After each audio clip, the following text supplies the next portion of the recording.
আমি একটু হাসলাম দীপ আর ঝাঁপিতে, আমি আশা করব তুমি বলবে। না, এটা কি দাদা ভাই বোনের মতো হয়েছে? না না, বন্ধুর মতো, দাদা ভাই বোনের মতো নয়। নয় তো? না না দাদার মতো নয়? না না নয়। পয়েন্ট টু বি নোটেড, দাদার মতো নয় কিন্তু ঝাঁপির সঙ্গে সম্পর্ক। ওকে, হ্যাঁ। তাহলে প্রেমকে টিকিয়ে নিয়ে যাওয়া এবং যেখানে গিয়ে বলতে পারা হ্যাঁ আমি প্রেম করছি এবং সারা জীবনের জন্য এই সম্পর্ক, সেটার জন্য অনেকটা সময়, সেই সময় মানুষ পাচ্ছে না। সবাই মনের মধ্যে প্রেমটাই খুঁজতে চায়, যে প্রেমে বুকে মাথা রেখে ঘন্টা ঘন্টা শুয়ে থাকা যায়, সত্যি হ্যাঁ একটা নিরাপদ আশ্রয় পাওয়া যায়। তো যে কারণে সিনেমা লাভ স্টোরি ক্রেভিং মারাত্মক। এর মাঝে কারোর সঙ্গে তোমার কোনো রিলেশন আছে? আমি স্ট্রেট জিজ্ঞেস করছি। কারণ মানুষের বিনোদনের মাধ্যমের একটা বিরাট পরিবর্তন আসছে। পোস্ট কোভিড সারা পৃথিবী কেমন আনরেস্ট হয়ে উঠল। আমার তো এক এক সময় মনে হয় কখনো সিনেমা হলে গিয়ে এরকম লম্বা ছবি দেখবো না, তো এটা আমার মনে হয়। আমি সেদিন একটা কারোর সঙ্গে ইয়ার্কি মেরে বলছিলাম যে হয়তো সিনেমা হলের ওটাই পুরো একটু লম্বাটে হয়ে যাবে। বাবা মারা যাওয়ার পরে আমি ভেবেছিলাম হয়তো এমনি ইন্ডাস্ট্রিতে থাকবো না। তুই বহুবার থাপ্পড় খেতে খেতে 100তম পরে তোমার ব্যথা আর লাগবে না। এক কথায় বললে যে এর থেকে ইনসিকিউরড জোন বোধহয় নেই। আজকে তো আমার হেসেলে টান পড়ে গেছে পুরো, আমার এলপিজি আটকে গেছে, কাল রেস্টুরেন্ট বন্ধ হবে।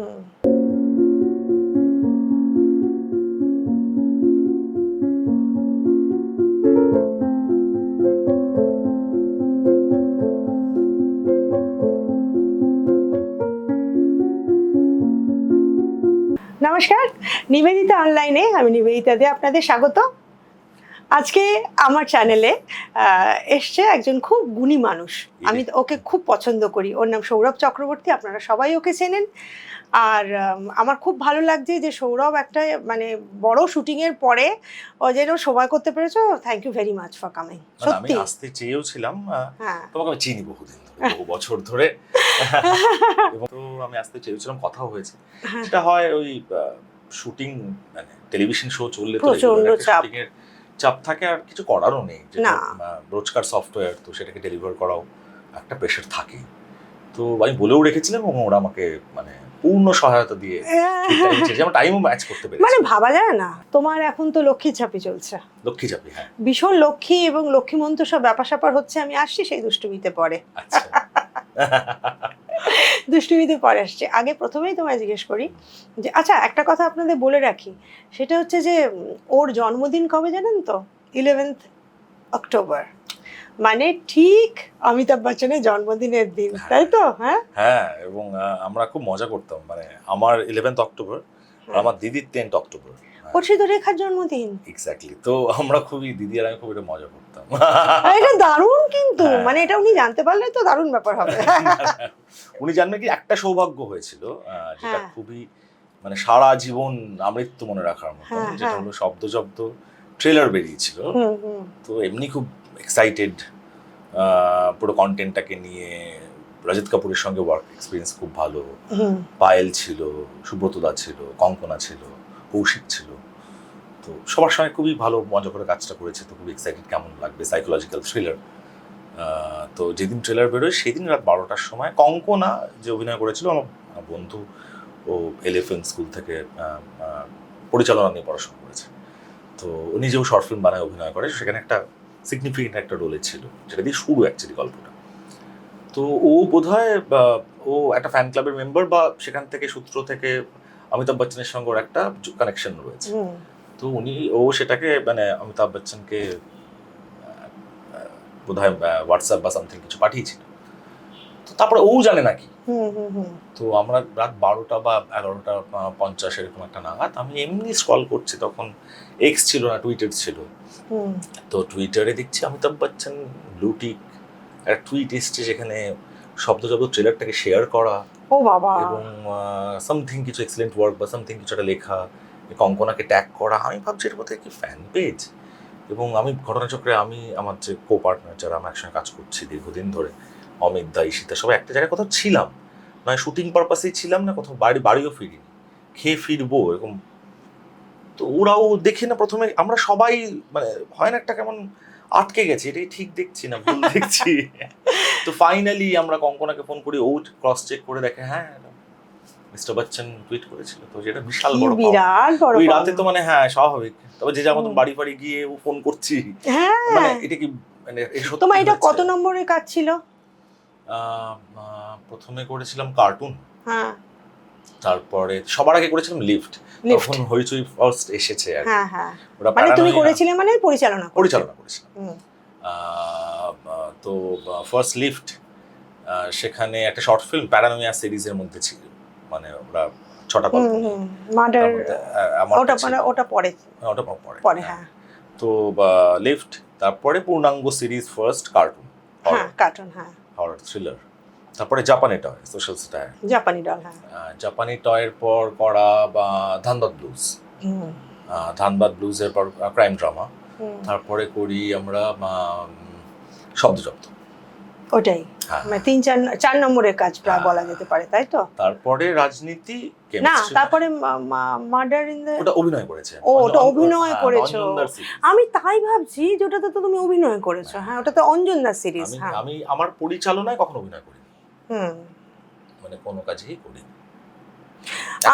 আমি একটা কথা এটা তোমাকে ইয়ে করার জন্য বলছি না, আমি দর্শকদের কাছেও বলছি যে কয়েকজন হাতে গোনা কয়েকজন আছেন আমাদের মানে এই কাজের জগতে, যারা একই সঙ্গে অভিনেতা এবং মানে নায়কের ভূমিকায় অভিনয় করেন, আবার পরিচালনাও করেন। তার মধ্যে তুমি একজন, হ্যাঁ, মানে আর একটা নাম বলে তো তুমি এক্ষুনি আরো লজ্জা পেয়ে যাবে, যেমন অনির্বাণের কথা যদি বলি, খুবই serious, he is very serious, কিন্তু প্যাশনেট, ভালো লাগে ওর কাজ দেখতে।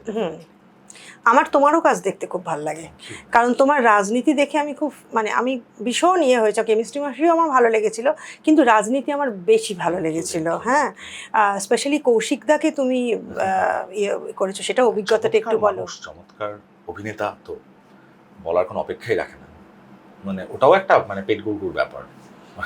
কিরকম হয়েছিল তোমার রাজনীতির শুরুটা, মানে তুমি রাজনীতিটা কিভাবে ভেবেছিলে একটু বলো। আমরা পলিটিক্যাল থ্রিলার করতে চাইছিলাম, কারণ ভারতবর্ষে পলিটিক্যাল থ্রিলার এত দেখা যায়, এবং যদি আমি কোনো ব্যক্তি বিশেষ নাও ধরি, একটা কাল্পনিক জায়গাতে বিভিন্ন ছোট ছোট গল্পকেও মেলাতে পারি, এবং মানে ভারতবর্ষের মজাটাই এরকম, পরিবার তো পলিটিক্সও যেমন চলে আসে, এবং সেই পলিটিক্স আবার দেখবে তুমি একটা জায়গা থেকে যে বড় ফ্যামিলি ল্যান্ডলর্ডদেরও একটা ভূমিকা থাকে, যারা পলিটিক্সে চলে এসছে, ডানপন্থী পলিটিক্সে। ইনফ্যাক্ট পলিটিক্যাল ফ্যামিলিও বংশ পরম্পরায় পলিটিক্স করে যাচ্ছে, এটাও দেখা যায়। প্রচুর আছে। আবার অপর দিকে থাকে হলো কি, যারা নতুন বিভিন্ন জায়গা থেকে, বিভিন্ন অঞ্চল থেকে, তো তাদের ক্রাইসিস, তাদের সবকিছু মিলিয়ে মনে হচ্ছে একটা পলিটিক্যাল থ্রিলার করলে তো ভালো হয়। অনেকদিন ধরেই ভাবনা চিন্তা করছি, করতে গল্পটাও তোমার তো, হ্যাঁ, গল্প। তো সেক্ষেত্রে খুবই মোচড় আছে, কনিনিকার চরিত্রগুলো। হ্যাঁ, তো কাস্টিং এর সময় ঈশিতা মেনলি কাস্টিং করে, তো ও আমি মিলে অনেক মাথা মগজমারি করে কৌশিকদাটা আমার ধারণা প্রথম ড্রাফট লেখা চলছে যখন, রুদ্র আমার সঙ্গে তখন কোরাইট করছে, আমি রুদ্র, তো তখনই মাথায় এসছে যে কৌশিকদা বেস্ট অপশন। হ্যাঁ হ্যাঁ হ্যাঁ, তো এটা তো তোমার হলো। তো তুমি এই মুহূর্তে লক্ষ্মী ছাপ্পি করছো, এবং সঙ্গে সঙ্গে ব্যাক অফ ইওর মাইন্ডে কি চলছে? দেখো, পরিচালনার কথা অবশ্যই সেটা তো একটা প্রবলভাবেই চলছে, অস্বীকার করার কোনো জায়গা নেই। তবে অভিনয় করতে তো ভালোবাসি, এরকম তো নয় যে আমি, ওটার একটা কি মুশকিল, হ্যাঁ, খুব মুশকিল, খুব মুশকিল এই দুটোর মধ্যে থাকা। যখন এটা করি আবার ভালো, যেমন তথাগত, হ্যাঁ ভালো, মানে আমি কয়েকজনের যেগুলো মনে পড়ছে হঠাৎ করে, তথাগত, তুমি, অনির্বাণ, এরা সবাই কিন্তু নায়ক এবং পরিচালক। হ্যাঁ, অনির্বাণ খুবই ভালো কাজ করছে, তথা খুব ভালো কাজ করছে, আর অভিনয় করছে।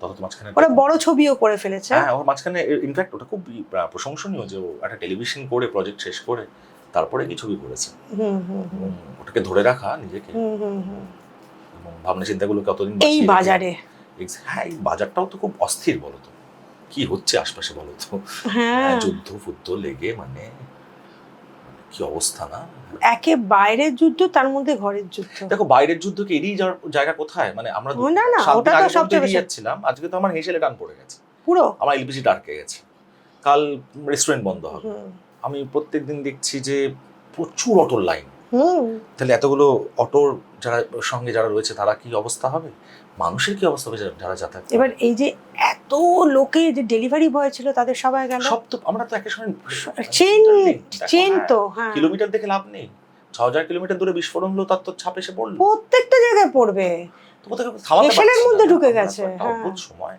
সবকিছুই। আর এখন দেখো লোকে মানুষ নিজে খাবে না, ছবি দেখতে যাবে না, জামা কাপড় কিনবে না, কি করবে, খুব বেশি অস্থির হয়ে একটু যায় কিছু নাও, হ্যাঁ, মানে অস্থির হয়ে যায় জীবন, তখন তো তুমি কনসেন্ট্রেট করে তুমি বিনোদন কাছে কিছু পৌঁছাবে করতে পারবে না, বিনোদনই তো নেই। সার্ভাইভটা একটা বড় ফ্যাক্টর হয়ে দাঁড়াচ্ছে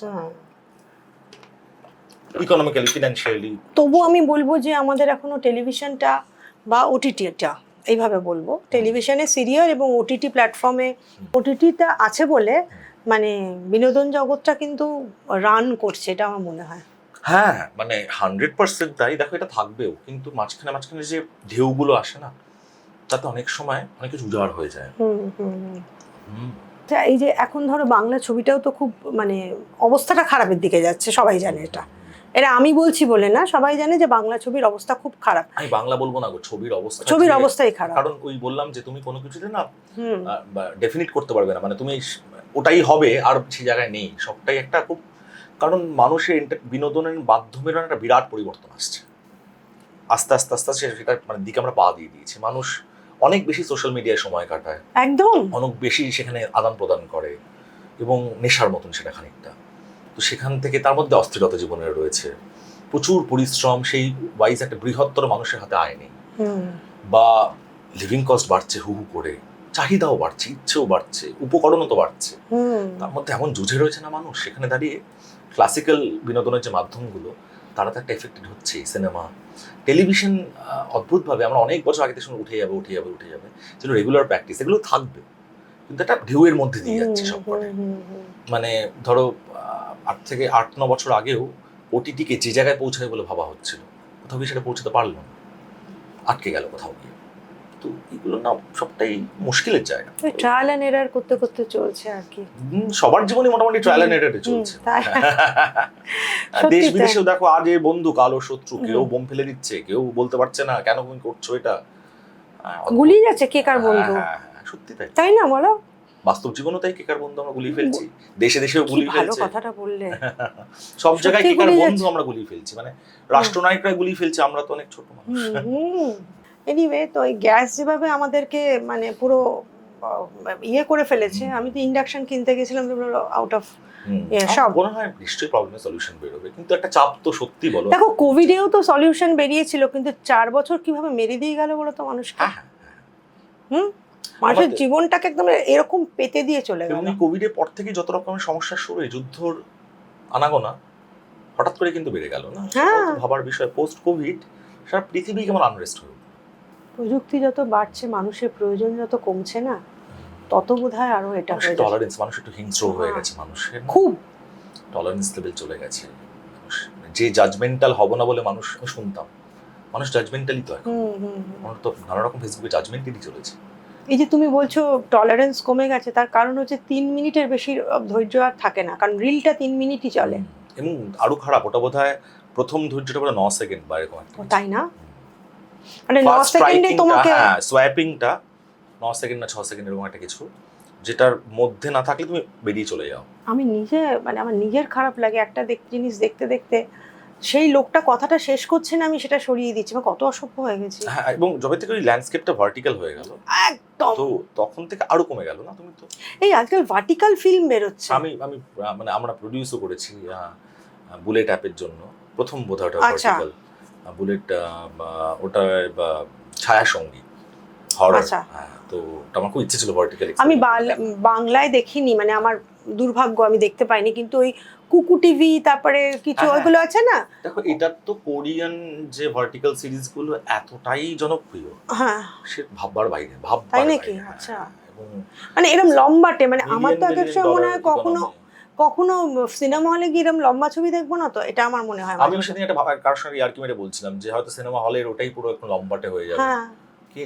কে জানে হয়তো এরকম করে সিটিং থাকবে, হ্যাঁ সিট অ্যারেঞ্জমেন্ট এরকম থাকবে, সামনে থাকবে, ভগবান জানে। আচ্ছা, এইগুলো তো সব কথা বলছি, তোমার কথা একটু জানতে চাইছি। বেসিক্যালি তুমি, আমি যতদূর যেটুকু তোমাকে নিয়ে জানলাম, যে মধ্যবিত্ত বাড়ির ছেলে, আর তুমি বিরাটির অঞ্চলে, বেলঘড়িয়া বিরাটি মাঝেরাটি, মানে অ্যাকচুয়ালি বিরাটি আর বেলঘড়িয়ার মাঝে এমবি রোড। তোমার একটু জার্নিটা বলো। আমি তো মাঝেরহাটিতেই বড় হওয়া, স্কুল, ওখান থেকে সিটি কলেজ। কি স্কুলে পড়েছো তুমি? আমি Nimta high school, Nimta Majherhati Nimta high স্কুলে পড়া, তারপরে সিটি কলেজ কমার্স নিয়ে। তো আমার বাবা কর্পোরেশনে চাকরি করতেন, সরকারি চাকরি। সরকারি চাকরি। আমার দিদি এখন মানে মুম্বাইতে থাকে। তো তখন দিদি ব্রাহ্মগার্লসে পড়তো, তো তার আগে বিদ্যাপীঠ। তো একদম মধ্যবিত্ত পরিবার, একদম স্ট্যাম্প করা বাঙালি মধ্যবিত্ত পরিবার যেমন হয় সেরকমই। হ্যাঁ, ছোটবেলা থেকে বই পড়ার একটা অভ্যেস ছিল, কারণ আমাদের একটা হ্যাবিট ছিল, দিদি আর আমি আর ঠাকুমা ছিল তখন। তো ঠাকুমা দুপুরবেলার মর্নিং স্কুল শেষ হয়ে গেলে আমরা দুপুরবেলা খেয়ে দিয়ে ঘুমোতাম। তো ঘুমানোর সিস্টেম ছিল যে শীতকাল হলে বিশেষ করে যে একটা চাদর হতে হবে, তার মধ্যে সবাই শোবো, কিন্তু একটা চাদর তো 4 জন শোয়া সম্ভব নয়। তো চাদরগুলোকে 2টো চাদর জোড়া হতো, ঠাকুমাকেও নিতে হবে। নিয়ে মা সত্যজিৎ রায়, চাঁদের পাহাড় সব মা পড়ে শোনাতো। ছোট গল্প হলে 1 দিন বা 2 দিনে শেষ করতাম আমরা। ওখান থেকে হ্যাবিট আর কি। মানে মা শুয়ে শুয়ে চাঁদের পাহাড়টা পড়ে শোনাতেন? হ্যাঁ, মায়ের কাছে আমরা বহু বছর গল্প শুনেছি আমি। এটা তো আমাদের রীতিমতন হ্যাবিট ছিল, এবং যেটা শুনতাম আর ভূতের গল্প কেনা হতো দিদি আর আমি মোটামুটি। ওটা ইমাজিনেশন। হ্যাঁ, চোখ বুঝে অ্যাকচুয়ালি তাই। এবং তারপরে যে ঘুমটা হতো ওটাই থাকতাম। তো ওটা থেকেই বোধহয় তোমার গল্প তৈরি একটা ব্যাপার হতে পারে, সম্ভাবনা আছে, অস্বীকার করার জায়গাই নেই। কিন্তু ওটা খুব ভাবতেই ভালো লাগে, মানে আমার যে কি ভালো লাগে ভাবতে, খুব মিসও করি সত্যি কথা বলতে। ভাবতে ভালো লাগে নয়, আক্ষরিক করতে পাতি আমি মিস করি ভীষণ। সত্যিই তাই। হ্যাঁ। আচ্ছা, তোমাদের দিনটা কিরকম কাটতো ছোটবেলা? তখন তো ওই লোডশেডিং একটা বিষয় ছিল। তুমি লোডশেডিং জেনারেশনের লোক? না, মানে বিষয় ছিল, মানে রোজকার নয়, কিন্তু এটা হতো। আর তখন পড়াশোনাটা করতে হবে না, মানে সপ্তাহে 2-3 দিন পেয়ে যেতাম। এই সন্ধ্যেবেলা দিকে অপেক্ষা করে থাকতাম, আর কারেন্ট চলে আসলে খুব বিরক্ত হতাম, যেটা সবারই বোধ হয় কম বেশি। তো আমি খুব ছটফটে ডান পিটে, আর দিদি খুব শান্ত। আমি প্রচুর মারধর খেয়েছি, বকাঝকা খেয়েছি, নানা রকম কাণ্ড কারখানা করেছি, ড্রেনে ফ্রেনে পড়ে গিয়ে দাঁত ভেঙে। তো তো এরকম ভাবে যেমন বড় হওয়া, শহরতলির ছেলে মেয়েরা যেভাবে বড় হয়, ফুটবল মাঠে গিয়ে ক্রিকেট খেলতাম, ফুটবল মাঠে খেলতাম না। তো প্রচন্ড শোয়েব আখতারের ফ্যান ছিলাম একটা সময়। ওই যে ছুটতো না, চুলগুলো নড়তো, এবং ওরকম একটা ব্যারেল চেস্ট বল করা, ওটা দেখে ভীষণ। রাওয়ালপিন্ডি এক্সপ্রেস। রাওয়ালপিন্ডি এক্সপ্রেস সেরকমই আর কি। তো খুব। বাবা কি, মানে বাবা মা কিরকম ছিলেন? বাবা কি খুব রকচাটা, রাগী নাকি শান্তশিষ্ট? বাবা খুবই শান্ত। বাবা বরঞ্চ মা আর বাবার রাগারাগি মানে কথা বন্ধ, সব আকার ইঙ্গিতে বোঝানো। এটা আমি দেখেছি, খুব ঝগড়া আমি দেখিনি। মানে এরকম 3 দিন ধরে কথা বন্ধ। তো আমাকে ডেকে বাবা আকার ইঙ্গিতে বুঝিয়ে দিয়েছে ডিনারটা খাবে এখন। Best way. তো দুটো জিনিস ছিল, বাবা খুব ঘুরতে যেতে ভালোবাসতো, তো যে কারণে আমরা অফিস ছাড়াও এমনি টুরে খুব ঘুরতাম, একদম স্লিপার ক্লাসে চড়ে। আগেকার দিনে বেশিরভাগই ওরকম ছিল, এসি ফেসি তো পরের দিকে আমরা জেনেছি। হ্যাঁ, তো ওটা খুব আনন্দের ছিল। খুব করে হাওয়া আসতো জানলাটা সরিয়ে দিয়ে। ইনফ্যাক্ট রকেট বাস ছাড়তো এখান থেকে শিলিগুড়ি, এখন রকেট নাম আছে কিনা জানি না, সরকারি বাসগুলোকে রকেট বলা হতো। বসতে সুবিধা হতো, এক্সপ্রেস অনেকটা থাকতো না, আর প্রচুর জোরে চলতো। তো এরকম বড় হওয়া, এবং সাইকেলে করে টিউশনে যাওয়া, একসঙ্গে 40-50 জনের ব্যাচ, সেখানে পড়া। তো যেভাবে নরমাল। আচ্ছা, তুমি কোনোদিন কাউকে পড়িয়েছো? মানে যেমন আমাদের একটা সময় ছোটবেলায় লোককে পড়াতাম না। একটা ভাই আমার বাড়ির উল্টো দিকে পুকুর, যাদের পড়তো, ঘটনাচক্র পৃথিবীতে এই মুহূর্তে নেই। আচ্ছা। হ্যাঁ, তাই সে খুবই কাছের আমার, তাকে আমি পড়িয়েছি। আচ্ছা। তাকে পড়িয়েছি, পড়ানো মাঝখানে ফাঁকি মেরে ক্রিকেট খেলে নিয়েছি। তার মা, আমার মা জানে আমি তাকে পড়াচ্ছি, কিন্তু দুজনে ক্রিকেট খেলছে। ছাদে, আমারই তো বাড়ি, তো ছাদে উঠে গিয়ে টুকুস করে একটু খেলে নেওয়া হয়েছে, এরকম হয়েছে। এজ ডিফারেন্স কম ছিল তো। মানে পরবর্তীকালে যত আমরা ইন্টারনেট এসে সবকিছু এসছে, এই যে এক্সপোজার বেড়েছে, তত বেশি আমরা ভালোও হয়েছে সেটা 100%, কিন্তু আমরা একটু অস্থিরও হয়েছি। তখন ভালো হয়েছে কিনা আমি জানি না। এক্সপোজার তো বাড়া উচিত, কিউরিওসিটি তো মানুষের বেসিক নিড, মানে তো সে তো কিউরিয়াস থাকবেই। তো বলতে পারো এটা এসে যেটা হচ্ছে যে কিছু মানুষ এসে যে চাপা থাকতো, মানে কেউ জানতে পারতো না যেটা, সেটা সবকিছু একটা উন্মুক্ত একটা পরিবেশ হয়েছে। যে তুমি একটু তোমার ছোটবেলাটা যেমন বললে, তোমার স্ট্রাগলটা একটু শুনতে চাই। এটা তো খুব একটা ফুলেল গল্প শোনালে, কিন্তু এর ভেতরে তো কিছু মানে আমাদের সবার স্ট্রাগল আছে। তোমারটা কিরকম ছিল একটু জানতে চাই। দেখো, স্ট্রাগল একটা মধ্যবিত্ত পরিবারের ছেলে, যার এই ফিল্ডে কেউই নেই। সবার আগে যে আমি থিয়েটার করব এবং এটাকেই পেশা হিসাবে ভাববো, এটা তো ভাবাটাই একটা দুঃসাহস। বাড়িতে কেউ এইসবের সঙ্গে যুক্ত ছিল? আমার সুবিধা ছিল এটা যে তাদের যে মানে খুব যে অর্থনৈতিক সামর্থ্য ছিল যে কোনো ব্যাপার না, দেখে নেবো যা করবি, কিন্তু উৎসাহ ছিল প্রচুর। আচ্ছা। বাবা মা দুজনেই চাইতেন, যেহেতু আমি ছোটবেলা থেকে লিখতাম, লেখার সঙ্গে যুক্ত, বাবা মা একদম মানে আমি সুনীল গাঙ্গুলি বাড়িতে আমি ছোটবেলায় গেছি, বাহ, তারাপদ রয় বাড়িতে গেছি। কি করে মানে ওটা গেছো, একা চলে গেছো নাকি বাবা নিয়ে গেছেন? আসলে কবিতা লেখাটা খুবই ছোটবেলা থেকে। তোমার কারেক্ট, তোমার কবিতা শুনবো আমি। হ্যাঁ। তো সেখান থেকেই ঘটনাচক্রে বিভিন্ন মারফত কোনো কবি সম্মেলনে বা কোনো বই মেলাতে আলাপ। তোমার ইন্টারেস্টটা ছিল ছোটবেলা থেকে? হ্যাঁ, যেহেতু শোনা পড়া, ওটার মধ্যে বাড়িতে ওই একটা চলো ছিল, একটা সাংস্কৃতিক পরিবেশ ছিল। হ্যাঁ, মানে খুব যে অ্যাক্টিভ নয়, মানে ওই রিডার হিসেবে, মানে গ্রহণ করার হিসাবে। মানে বাবা যে খুব বেশি লিখে কাউকে শোনাতেন, বাবা নিজের জন্য লিখতেন, মাও নিজের জন্য লেখেন। ওই যে তার মানে তো দুজনেই লেখার সঙ্গে যুক্ত। যে কেউ গান গাইছেন, কোথাও গিয়ে পারফর্মিং আর্টসের সঙ্গে যুক্ত ছিল না, কিন্তু সংগ্রহ করতো, লিখতো বা জানতো। তো মানে আমার এখন মনে আছে, তখন আজকালে বোধহয় বা প্রতিদিনে ঠিক মনে পড়ছে না কোন ব্যাপারে, আজিজুল হকের কলম বেরোতো, মা শোনাতেন, মানে মা পড়তে বলতেন, পড়তে মায়ের খুব ভালো লাগতো সেই সময় পড়তে। ওনার লেখাগুলো তো খুব ইন্টারেস্টিং ছিল। তো ওই সময়টা ওইটার একটা ইয়েতেই আমি ওই পরিবেশের মধ্যে বড় হয়েছি, তো সেটা একটা সুবিধা হয়েছে। কিন্তু এরকম নয় যে তারা মানে আমাকে ওইটা ভাবাটাই যে আমি ডিরেকশন করতে চাই, আমি অভিনয় করতে চাই, সেখান থেকে কি হবে জীবন, কোথায় পৌঁছাবো। তুমি কবে আবিষ্কার করলে যে তুমি এই প্রথমে তো ডিরেকশন করবেই ভেবেছিলে? হ্যাঁ, আমি থিয়েটার করতাম। থিয়েটারে যুক্ত তো হতে হয় কারোর একটা হাত ধরে বা কোনোভাবে। না, আমি সিটি কলেজে পড়তাম, আমি যার কাছে কমার্স পড়তাম, তীর্থঙ্কর স্যার, তিনি ছিলেন গণকৃষ্টিতে। আচ্ছা, গণকৃষ্টিতে। হ্যাঁ, তো তার সূত্র ধরেই শুনতাম ছেলেরা আসছে, কথা হচ্ছে, স্যার আপনার দলে আমি যাবো একদিন। ব্রাত্যদা 17 জুলাই আমি তখন দেখতে গিয়েছিলাম, দেখতে গিয়ে আমার খুব ভালো লেগেছিল। তো আমি গণকৃষ্টি জয়েন করতে চাই। তো ওখানে গিয়ে সব রকমেরই কাজ, টুকটাক অভিনয়, ছোটখাটো রোল করতাম, করে অ্যাসিস্ট করতে হবে, মাথায় বোঝ চাপলো। তো ছবি দেখতাম, ভাল লাগতো, নানা রকমের ছবি দেখতাম। তখন তো নেট ওই অ্যাক্সেস গুলো কম ছিল, যে ইন্টারনেটে স্ট্রিমিং, লাইভ স্ট্রিমিং হতো। তো ওই বিভিন্ন দাদা দিদি যারা এফটিএ পাস আউট, তাদের থেকে শুনতাম কি ছবি দেখা উচিত। কলকাতা ফিল্ম ফেস্টিভ্যালে ঘুরে ঘুরে ঘুরে ঘুরে একদম দরজার কাছে দাঁড়িয়ে ভিড় হয়ে যেত।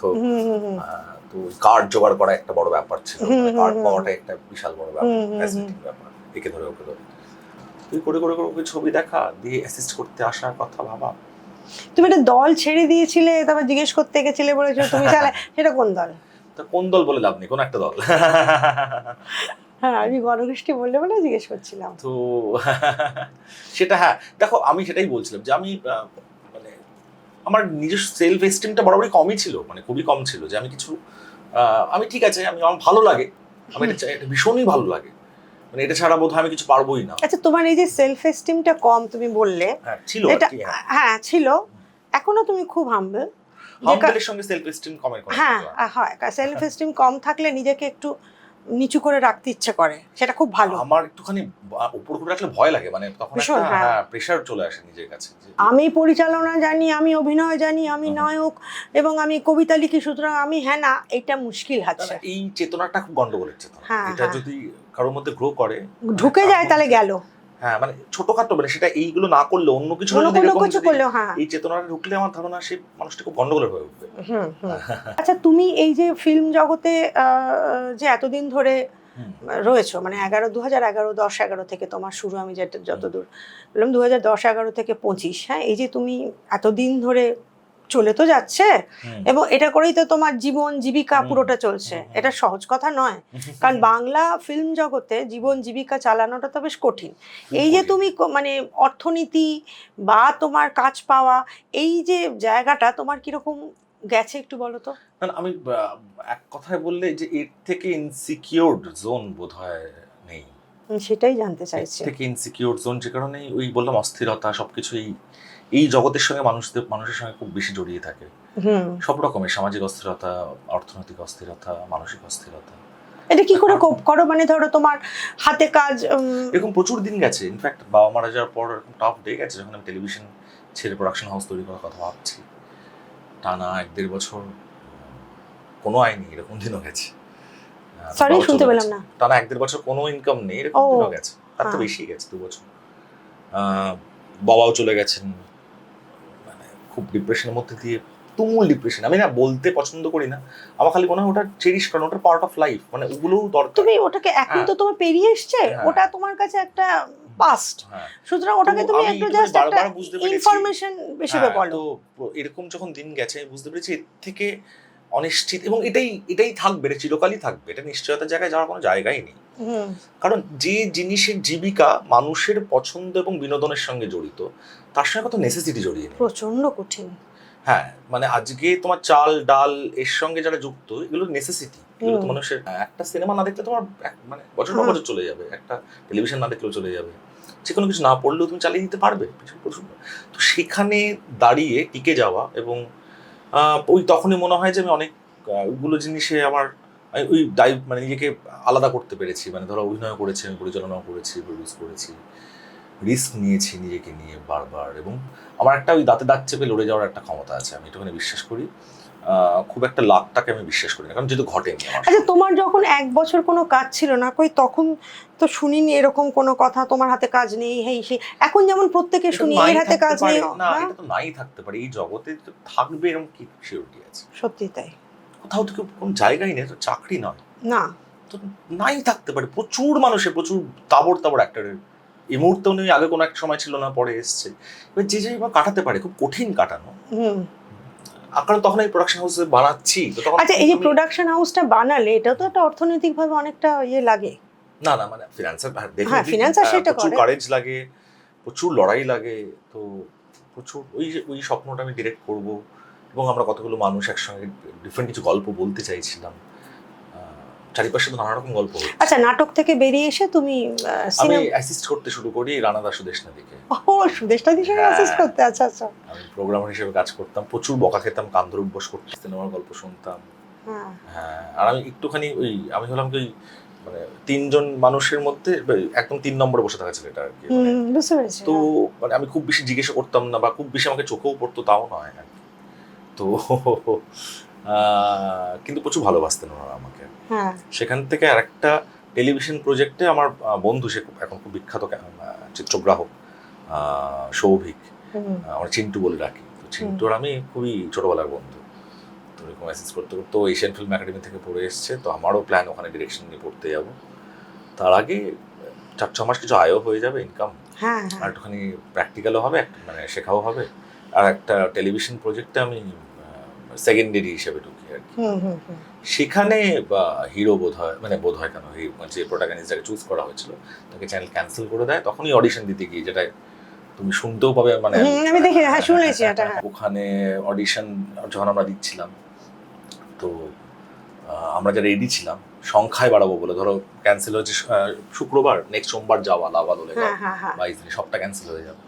তো আমিও ওই অডিশন দিয়ে দিয়েছি, তো বয়সে ম্যাচ করেই যাবে, হয়ে যাবে। তো আমাকে সিলেক্ট করে চ্যানেল। সেখান থেকে খুবই চমকে গেছিলাম, মানে আদৌ করবো কিনা, বা আদৌ আমি পারবো কিনা, সব থেকে বড় কথা করবো। কারণ একরকম ভাবছি, একরকম, তো সেটাকে বাঁচিয়ে রেখেছিলাম দীর্ঘদিন। টেলিভিশন করে যে পরিচালনা করতে চাই, গল্প বলতে চাই, অভিনয় তো ভালো লাগে।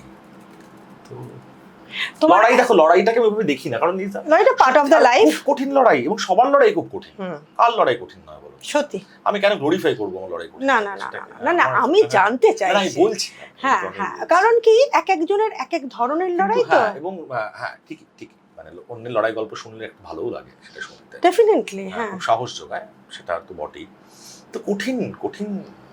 প্রথম কথা, এমনিতে এটা বললে আমাকে অনেকেই ওই কমেন্টে লেখে যে আপনি কিসব বলেন, কিন্তু আমার মনে হয় যারা স্ট্রেট লাইনে পড়াশোনা করে চাকরি বাকরি ইত্যাদি করে, তাদের একটা তবু বোঝা যায় যে এটা করলে এটা হবে, স্থিতিশীলতা আছে।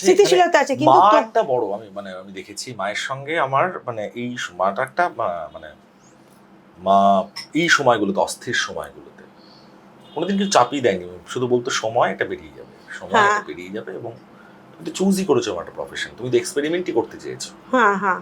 তো যে এক্সপেরিমেন্ট করতে চেয়েছে সে কি করে নিশ্চয়তা খোঁজে? ঠিকই। তো তোমাকে শিখতে এবং হবে। এই নার্ভ গেমটা যে খেলতে পারে, মানে অনিশ্চিত এবং চুপচাপ থাকা, অনিশ্চিত, এইটা একটা বিরাট বড় নার্ভ গেম। যেমন এই অসুবিধাটা আর হয় না, মানে এখন ওটা অভ্যেসে দাঁড়িয়ে গেছে।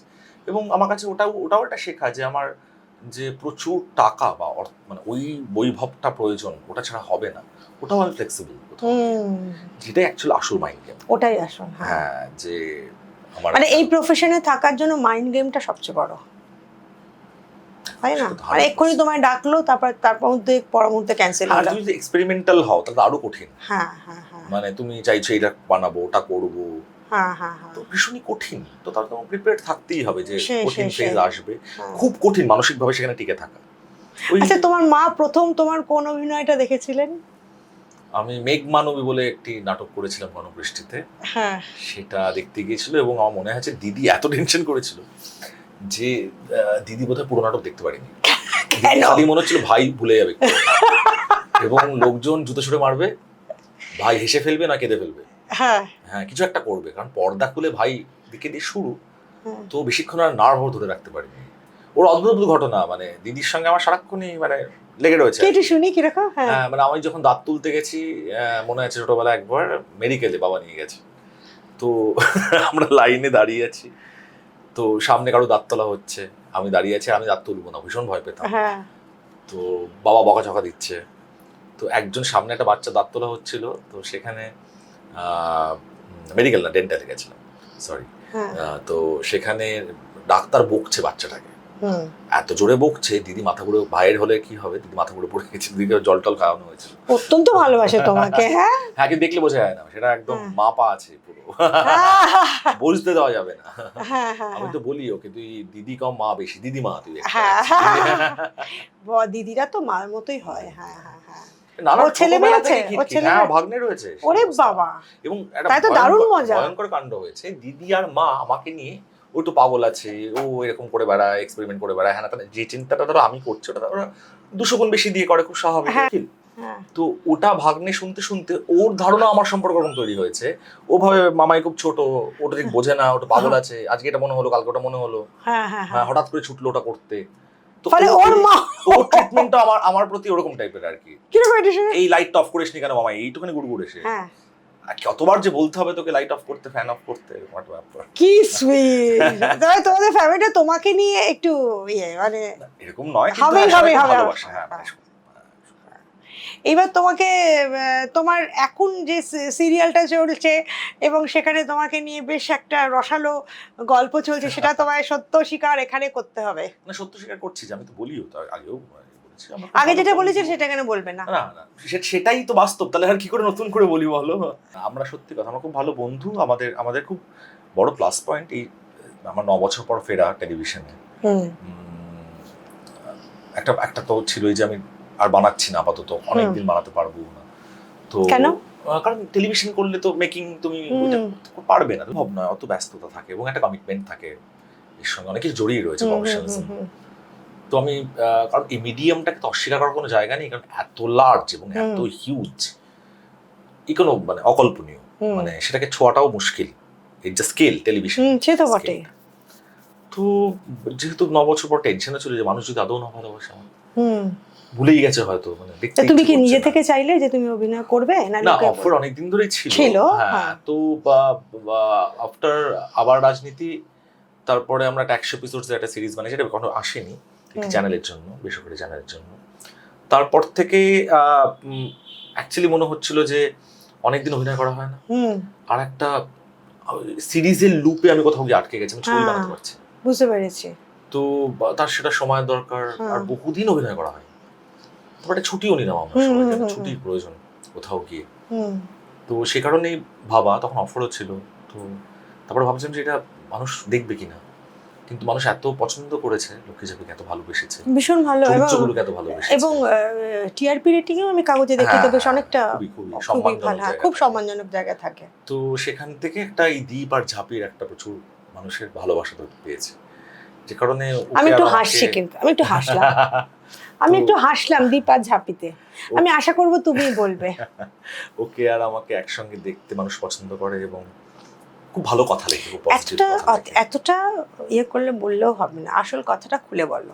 না আমরা খুব ভালো বন্ধু, আসল কথা এটা। আরে বন্ধু তো আমরা সবাই, আপনি তো আমার খুব ভালো বন্ধু, কিন্তু Exactly. সেটা সেরকমই কি না সেরকম যদি হয়, আমি সবার আগে যখন প্রকাশ্যে বলার জায়গায় যদি কখনো পৌঁছায় বা পৌঁছাবে কোনো কথা, ওর মাকে তুমি মা বলছো, বা ও তো আমি ওর মাকে মা বলেছি এরকম তো কোনো ঘটনা ঘটেছে বলে হ্যাঁ, ও সব জায়গায় আমি দেখছি মা বলে ও তো করছে, বা ও তোমার মাকে ও মা বলে ইয়ে করছে, সম্বোধন করছে। এটা কি? না। হ্যাঁ, ও তোমার মাকে মা বলে সম্বোধন করছে। মাতৃসম বলেছে। হ্যাঁ হ্যাঁ হ্যাঁ, তো তো তো মানে কাকিমা জেঠিমা তো মাই হয়। দেখো, এত পলিটিক্যালি কারেক্ট তোমায় বলতে হবে না, সত্যি সত্যি বলো, তোমাদের না, মধ্যে বলার কি সেরকম জায়গায়- সম্পর্ক হয়েছে না, যাতে করে বলার- বিয়ের জায়গা অবধি পৌঁছতে না, পারে? এখনো সেরকম কিছু ভাবা হয়নি। হুম, এবং আমরা মন দিয়ে কাজটা করতে চাই, কারণ এখন যে কাজটা বাদ দিয়ে জিজ্ঞেস না করছি। টেলিভিশনের যা অবস্থা, তো এখানেও ভীষণ কম্পিটিশন, হুম। সারাক্ষণ রেটিং। না, আমি তো এতক্ষণ সিরিয়ালের কথা শুনলাম, এবার একটু তোমার কথা তো জানতে চাই। সেখানেই আমরা মন দিতে চাই, যেটাকে আসছি, তো সেখান থেকে আমরা নিজেদেরকে ডাইভার্টও করতে চাই না। একটা খুব ভালো কেমিস্ট্রি রয়েছে, যেটা অভিনয় করতে ভীষণ সুবিধা হয়, অনেক কিছু শেয়ার করা যায়, কারণ 14 ঘন্টা সেখানেই থাকতে হয়। তো খুবই সুন্দর বন্ধুত্ব, যেটা লীনাদি আমাকে লীনাদির আমি ইন্টারভিউ করেছিলাম, লীনা গঙ্গোপাধ্যায়। উনি বলেছিলেন যে আমাদের এই সিরিয়ালে 14-15 ঘন্টা থাকতে থাকতে একটা সম্পর্ক তৈরি হয়ে যায়, এবং সেটাকে কেউ অস্বীকার করতে পারে না। হ্যাঁ, এবার সম্পর্ক তো বটেই, একটা বন্ধুত্বের সম্পর্ক, দাদা ভাই বোন অনেক রকম সম্পর্ক, সবসময় যে সেটা প্রেমের দিকেই যাবে এমন কোনো না, এটা কি দাদা ভাই বোনের মতো হয়েছে? না না, বন্ধুর মতো, দাদা ভাই বোনের মতো নয়। নয় তো? না না, দাদার মতো নয়। না না নয়। পয়েন্ট টু বি নোটেড, দাদার মতো নয় কিন্তু ঝাঁপির সঙ্গে সম্পর্ক। ওকে, হ্যাঁ। তাহলে তুমি এবার আমরা অন্য প্রসঙ্গে যাই। হ্যাঁ, তো ঠিক আছে, অন্য প্রসঙ্গে সেটা বলতে চাইছি যে তুমি তো এখন সিঙ্গেল ভীষণ ভাবে, অনেক দিন ধরে সিঙ্গেল। তুমি হাইলাইট করছো, দুর্দান্ত, খুব ভালো। কেন সিঙ্গেল বলে একটা দিয়ে, সুন্দর। সিঙ্গেল অনেক দিন ধরে, তো একটু তো আমি একটু ভাইয়ের সম্পর্কে জানতে ইচ্ছে করছেই আমার। হ্যাঁ, যখন আমি তোমাকে এখানে আমার চ্যানেলে পেয়েছি, তো এই যে সিঙ্গেলত্বটা ঘোচানোর কি প্ল্যানিং? কারণ তুমি বলেছো যে আমি বিয়েতে খুব বিশ্বাসী। হ্যাঁ, আমি চাই যে প্রজেক্টটা আগে মিটুক, কারণ কি মিটুক? 8 বছর পরে যে প্রজেক্টটা করছি, যে প্রজেক্টটাকে মেটাতে চাই, তারপরে কি প্রজেক্ট? এই লক্ষ্মী চাবিটাকে সবার আগে শেষ করতে চাই।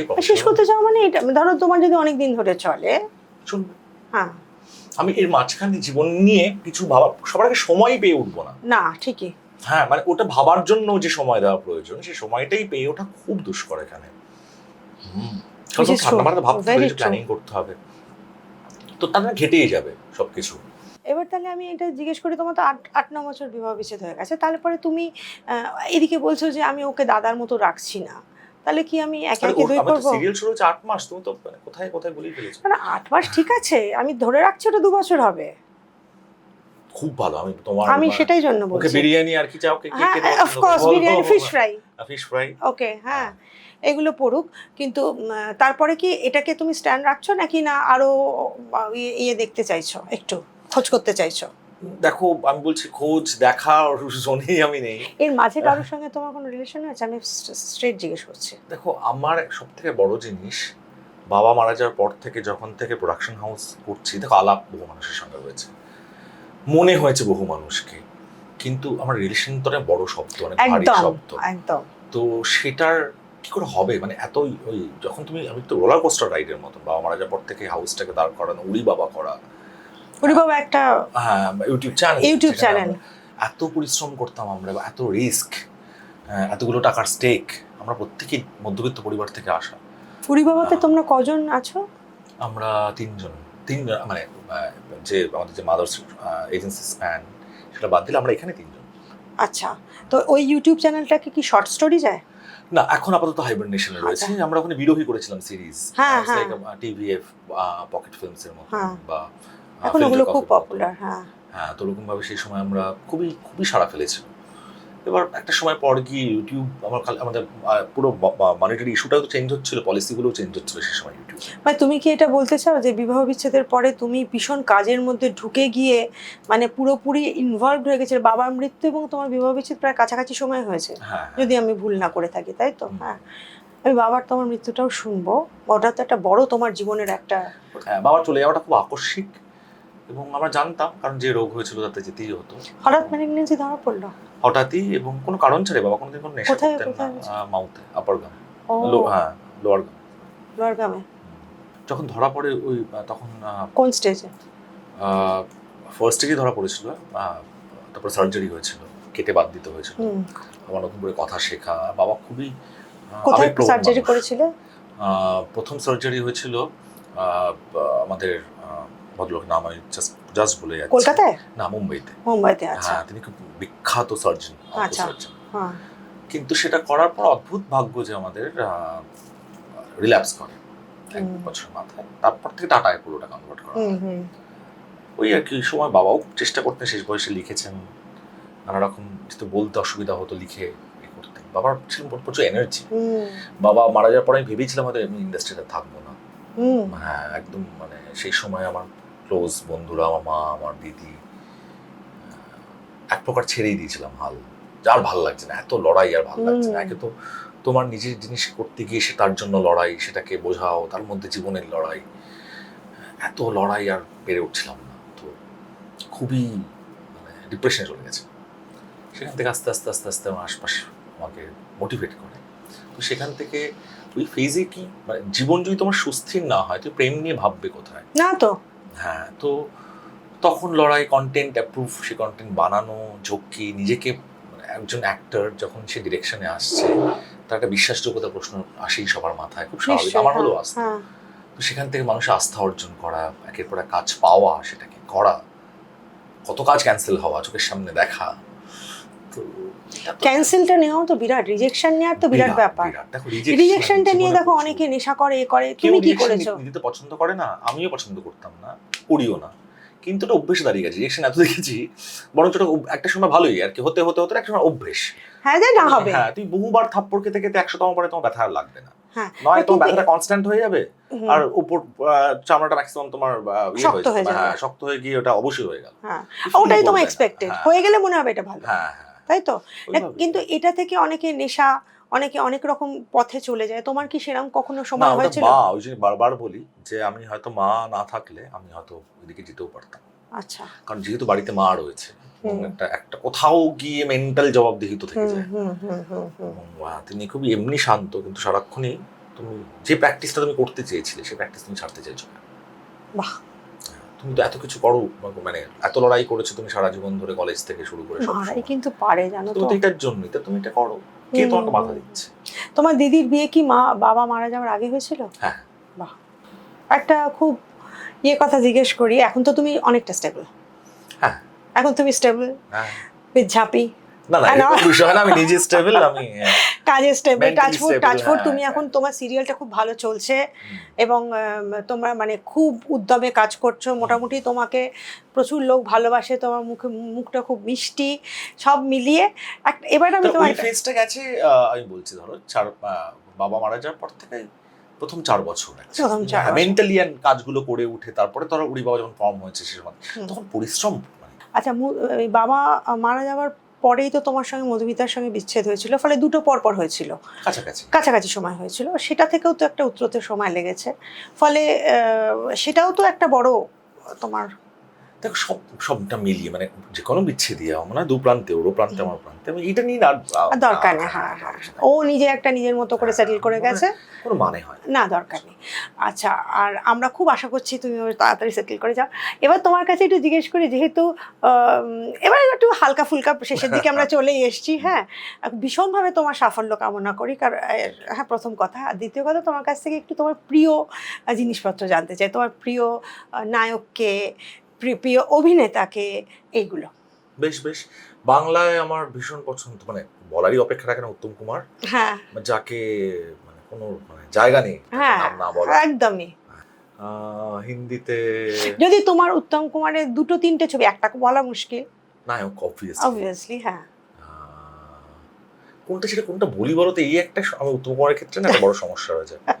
হ্যাঁ, সব থেকে বাদ দিই, কোনটাকে বাদ দেবো আমি? মানে এক্সট্রাঅর্ডিনারি বলো তাহলে আমি বলবো নায়ক, বাদ বাকিকে আমি না কোনো কিছু নাম বলাটা ঠিক হবে না। না, ঠিক আছে। হ্যাঁ, মানে অনেকে বলে খোকা বাবুর মতো কাইন্ড অফ হ্যাঁ মানে বন্দি আমি খেলা, বলছি তো, হ্যাঁ মানে তুমি তাহলে কি মানে ছোট্ট 74.5 বা বাদ দেবে কেন? কিছুই বাদ দেওয়া যাবে না। বাদ দিলে বাদ তুমি দিতে পারবে না। না না না, সবই এক্সট্রাঅর্ডিনারি। যদুবংশ হ্যাঁ, ও বাহ, হ্যাঁ বাদ দেওয়া খুব মুশকিল। না। আচ্ছা, তারপরে তোমার অন্যান্য নায়কদের মধ্যে একটু শুনি। আমার হিন্দিতে মানস বাজপেয়ীকে খুব পছন্দ, হুম, রণবীর কাপুরকে খুব পছন্দ, আচ্ছা, অমিতাভ বচ্চনকে ডেফিনেটলি পছন্দ। ওই উত্তম কুমার অমিতাভ বচ্চন সরিয়ে রেখে এক্স্যাক্টলি। বিজয় রাজকে খুব ভালো লাগে। আচ্ছা আমার অ্যাড্রিয়ান ব্রোডি পছন্দ। আচ্ছা, এইরকম পছন্দ। এবার তোমার ঘাবড়ে যাচ্ছে, মনে হচ্ছে একে তো মিস করে ফেললাম, এর কথা কেন বলছি না। আর নায়িকাদের মধ্যে বাংলা দিয়ে শুরু করো। অনেকে চমকে দিয়েছে, মানে অনেকে অপর্ণা সেনকে খুব পছন্দ, দেবশ্রীকে খুব পছন্দ, ঋতুদিকে খুব পছন্দ। কাকে বাদ দেবো বলো তো বাংলায়? মানে না, হিন্দিতে আলিয়া ভাটকে খুব ভালো লাগে সাম্প্রতিক সময়। স্মিতা পাতিলকে খুব পছন্দ ছিল একটা সময়। আমি ইন্টারনেটে তো ধরো রাধিকা আপ্তেকে খুব ভালো লাগে। সত্যি রাধিকা আপ্তেকে আমার খুব ভালো লাগে, ব্রিলিয়ান্ট অ্যাক্ট্রেস। প্রচুর আছে, নাম করা যাবে না। কে কেন বলছি না ওকে, লোকমা করে সে কেন বাদ দিলাম, ওকে তো ভালো লেগেছে, ভালো লেগেছিল ইয়েতে গ্যাংস অফ ওয়াসেপুরে। হ্যাঁ হ্যাঁ হ্যাঁ হ্যাঁ। আলিয়া ভাট যদি কমার্শিয়াল স্পেসে কথা বলো, তার ব্যাপ্তি। আচ্ছা, তোমাকে যদি 3-4টে ছবি মানে মনে হয় এটা আমি করতে পারলে খুব ভালো হতো বড় পর্দায়, কিরকম? না, এরকম ছবি দেখে কখনো মনে হয়নি, গল্প দেখে মানে ডেফিনেটলি ও বানিয়েছেন তার কুর্নিশ দিয়ে, মানে এমনি শ্রদ্ধা চলে আসে ধরো। হ্যাঁ, আমার যেমন মানে একটা কপ স্টোরি করার তো ভীষণ ইচ্ছে, তোমার নিজের। আমার কাছে লাভ স্টোরি করার খুব ইচ্ছে, মেনলি আমি সেটার জন্যই লড়ে যাচ্ছি অনেক। যে ছবি করতে চাই, আমি লাভ স্টোরি দিয়ে করতে চাই, মানে বড় পর্দা খুব ইচ্ছা। এই সময় দাঁড়িয়ে লাভ স্টোরি পরিমাণ তো খুব কমছে, খুবই কমে গেছে, কিন্তু মানুষের সেটা রয়ে গেছে আর কি, মানে ভীষণ দেখা যাচ্ছে সেটা কম। কারণ প্রেমের পড়ার বিষয়ে ইপসেন বার্ডস এত চলে আসছে, এত কিছু চারিদিকে, সিচুয়েশনশিপ না তাই না, সেগুলো বাদ দিলে বেসিক লড়াইতে তো কেউ যদি নিজেই তার বেসিক লাইফে নিরাপদ না হয়, সে কি করে সম্পর্কে নিরাপত্তা নিয়ে আসবে? সে তো আজ এখানে কাল ব্যাঙ্গালোরে, কাল ওখানে, যদি সব দিকেই তুমি ভাবো না, আজ এর কাজ আছে কাল ওর কাজ নেই, সবটাই তো একটা অদ্ভুত। আজ এই ফ্ল্যাটে আছে, রেন্ট চেঞ্জ করে অন্য ফ্ল্যাটে চলে গেল, সবটা অস্থিরতা। তো সেখানে দাঁড়িয়ে প্রেমকে টিকিয়ে নিয়ে যাওয়া এবং যেখানে গিয়ে বলতে পারা হ্যাঁ আমি প্রেম করছি এবং সারা জীবনের জন্য এই সম্পর্ক, সেটার জন্য অনেকটা সময়, সেই সময় মানুষ পাচ্ছে না এবং মানুষ নিজেকেই নিজে বুঝতে পারছে না। তো সেখানে দাঁড়িয়ে লাভ স্টোরি তো হওয়া কমে গেছে, কিন্তু মানুষের ক্রেভিংটা রয়ে গেছে, সবাই মনের মধ্যে প্রেমটাই খুঁজতে চায়, যে প্রেমে বুকে মাথা রেখে ঘন্টা ঘন্টা শুয়ে থাকা যায়, সত্যি হ্যাঁ একটা নিরাপদ আশ্রয় পাওয়া যায়। তো যে কারণে সিনেমা লাভ স্টোরি ক্রেভিং মারাত্মক। তাই জন্যই কি এখন মানে এত কপ স্টোরি বলো বা এই স্টোরিগুলো যেগুলো বেড়ে গেছে, রহস্য রোমাঞ্চ ধরনের ছবিগুলো, সবার জীবন কম বেশি থ্রিলারের মধ্যে দিয়ে তো যাচ্ছে, তো থ্রিলার দেখাতে মানুষের একটা দেখা হ্যাবিট হয়ে গেছে, আর ভালো লাগছে কিন্তু দেখতে। তুমি কি এপিসোড বাই এপিসোড এগিয়ে যাবে তার জন্য। আচ্ছা, এবার তোমার পরের ছবির প্ল্যানিং এর কি টুকরো খবর আমরা পেতে পারি? এখন too early to talk about, হ্যাঁ মানে এটা এখন হ্যাঁ এখনই না বলে, মানে প্রেমের না কপ, সেটা কি জানতে পারি? না, লাভ স্টোরি। আচ্ছা, লাভ স্টোরি মোটামুটি। তাহলে আমরা গল্পটা এখানে শেষ করতে পারি কি? হ্যাঁ নিশ্চয়ই। আচ্ছা, তাহলে আমি একটা ছোট করে একটা করে ফেলি, গুছিয়ে ফেলি। সেটা হচ্ছে যে সৌরভ তো লক্ষ্মী ঝাঁপি করছে, অনেকগুলো সিরিজে ও পরিচালনা করেছে এবং পরবর্তীকালে ও একটা লাভ স্টোরি দিয়ে বোধহয় ওর বড় পর্দাটা আসতে চলেছে, বোধহয়। এখানে একটা বোধহয়টা খুব ইম্পর্টেন্ট, আসতে চলেছে। ও যে ভেতর থেকে খুব প্রেমিক, ওর মুখ দেখলে বোঝা যায়। এবং ও একটা কথা বলেছে যে ঝাঁপির সঙ্গে ওর দাদার মতো সম্পর্ক নয়, হ্যাঁ। ফলে আমরা এখানেই শেষ করি গল্পটা, বাকিটা আপনারা ঠিক করুন। ভালো থাকবেন, আশেপাশে সবাইকে নির্যাস এটা বেরোলো নাকি? ভালো থাকবেন, আশেপাশে সবাইকে ভালো রাখবেন। নমস্কার। আমি সৌরভ চক্রবর্তী। জীবনের অনেক গল্পই তো অনেক মানুষের গল্পের সঙ্গে মিলে যায়, সেরকমই নানা গল্পের কারখানা আমার খুবই প্রিয়, খুবই কাছের নিবেদিতাদির এই বৈঠকখানা। তো যেখান থেকে নিবেদিতা অনলাইন, অবশ্যই সাবস্ক্রাইব করুন, দেখুন, সঙ্গে থাকুন, গল্পে থাকুন, জুড়ে থাকুন। নমস্কার।